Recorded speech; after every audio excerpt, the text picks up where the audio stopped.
Hey guys, when you set out to teach your dog a new behavior like place, for example, and your dog just keeps making one mistake after another, do you get frustrated? Do you act like this? Well, if you do, that's really bad. And the reason is, wrong is actually good when it comes to teaching your dog a brand new behavior. I know it's a shocker, and it comes across as a little counterintuitive, but it's the absolute truth. Because let me ask you this. How will your dog learn, for instance, that it's bad to get off this cot unless they do get off the cot and they're told no and made to get back on the cot? If you restrain them in such a way that they can't make a mistake, or you go about going, stay, don't move, don't hop off the cot. Hey guys, don't come over here just yet because I got my dog on the cot. How's your dog going to learn?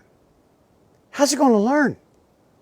So when I'm first training, my attitude is always, wrong is good. Gosh, I hope you make a mistake. Because when you make this mistake, you present to me the opportunity to show you what you're supposed to be doing and what you're not supposed to be doing. And by doing that, it becomes very clear to the dog what it is that you're trying to teach them. And it happens quickly. And when you're first teaching a brand new behavior, you want it to go quickly.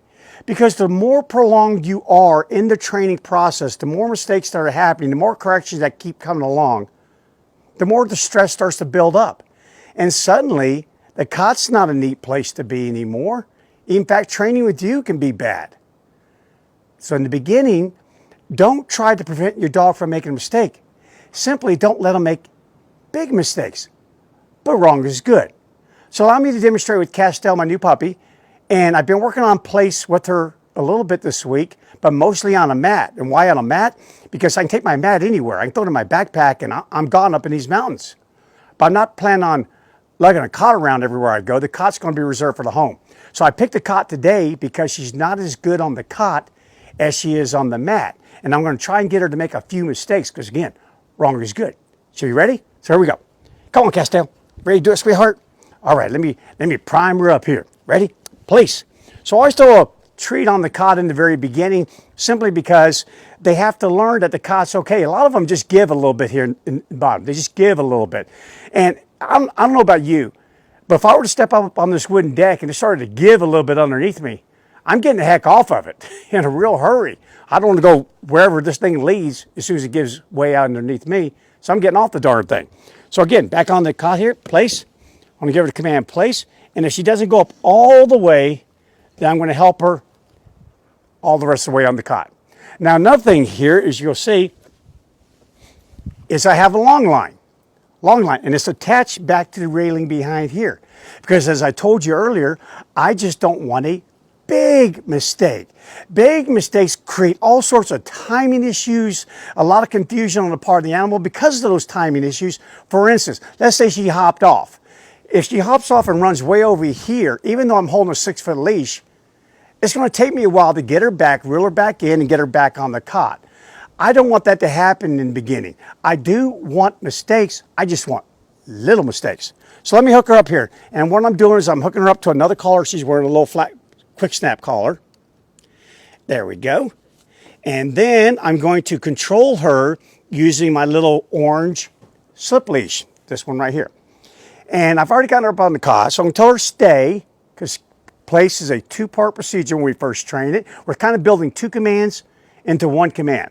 So once the dog learns place, they learn stay at the same time. Stay's handy because you might not always have a mat, you might not have a cot or anything else. You just need your dog to stay. So give her a nice visual signal, stay, and I step away. Now as I'm out here, I'm going to move around just a little bit in the beginning. But after that, I want you to start doing those things that you would normally do if your dog was doing place. In other words, don't just stand there gawking at your dog. Now, of course, I've been working with her for a little bit, and because I'm doing a little video here, she's being on her very best behavior.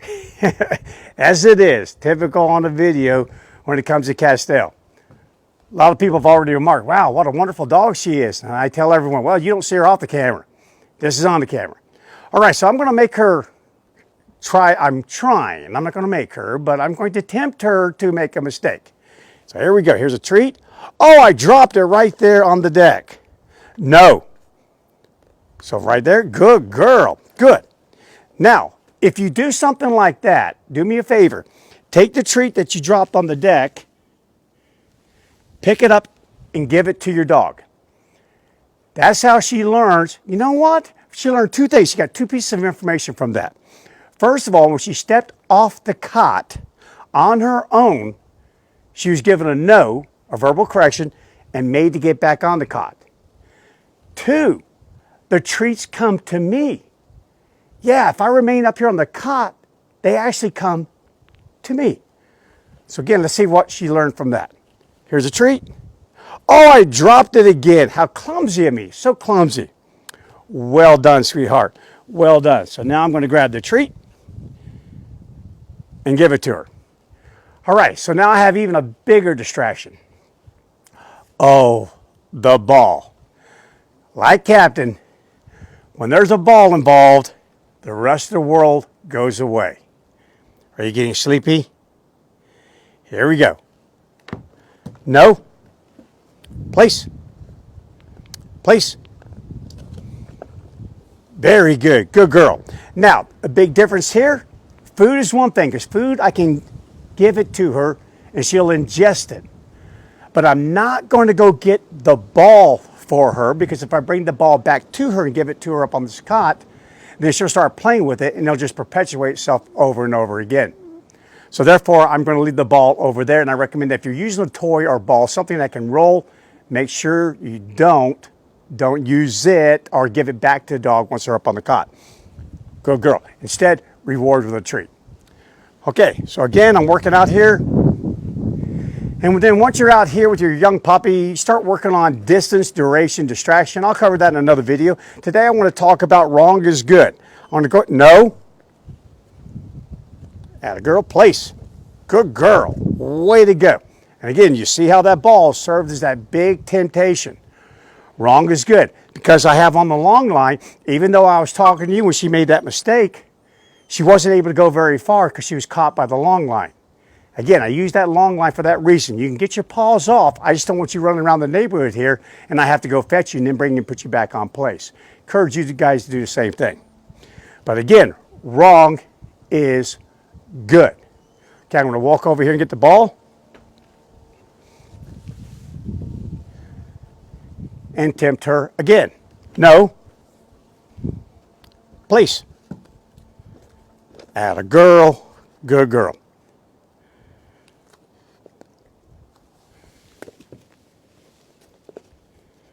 Good girl. Very good.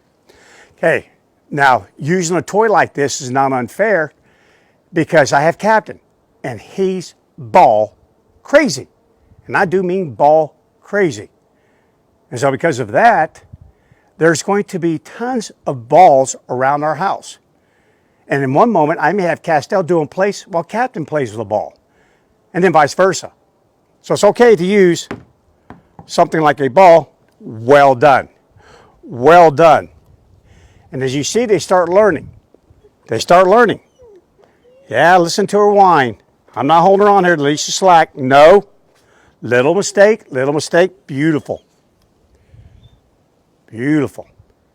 Okay, now how does she finally get that ball as a reward?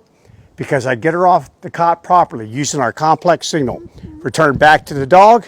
Give a little tension on the leash to make sure that they understand that you have control. And then give the command free. Free! And off she goes. And now she can have the ball. Atta girl, good girl. Good girl. Okay, guys, so when you're training, adopt the attitude wrong is good. If the training's going along fine, introduce a few distractions, ones that can really happen around your household or out here in the world. Food gets dropped from the table all the time. Just come eat with me and you'll see me. That's why all the dogs camp out underneath the table when I'm eating, because I'm sloppy. A ball, toys, these happen. Other dogs running by, cars going by, these are life events. Train your dog around those. Adopt the attitude, wrong is good. I hope you make a mistake, because that's how they learn under that particular condition. When there's balls involved, when there's food involved, when other dogs are running by, I'm not allowed to get off the cot. And that's the only way they do it. They learn it. They step off, they go, oh, there's a ball. And you go, no. And they go, oh, and they get back on the cot. And then they do it again. You go, no. And then they get back on the cot. And most dogs, second, third time, they start going, okay. So if you can read this little bubble above their head, they'd probably be asking this question. All right, so I'm not supposed to get off the cot when there's a ball, correct? And that's when you go, now you're getting it. Now you're getting it. There you go. And then the same thing, you mean even when guests come over, I still have to remain on this cot? There you go. Now you're getting it. You mean even when Captain's running by and he's got a big bone in his mouth? Yes, sir. Yes, sir. You got it. Or yes, ma'am, I should say in Castell's case. You got it. There you go. Wrong is good. I just see, again, so many people trying to keep their dog right there. They're saying, stay, stay, constantly. They're staring at their dog. They're not looking away from their dog. They're not doing things around their household that would tempt their dog to get off the cot. And then they wonder, why does my dog do great during a training scenario, but absolutely stinks whenever something in real life is happening? That's why. Because you did not allow your dog to make mistakes. Just keep in mind, make sure the mistakes that they make are small mistakes. But nevertheless, that's far better than no mistakes when you're first teaching the behavior. Hung Castell. She did good. Enjoy the rest of your day.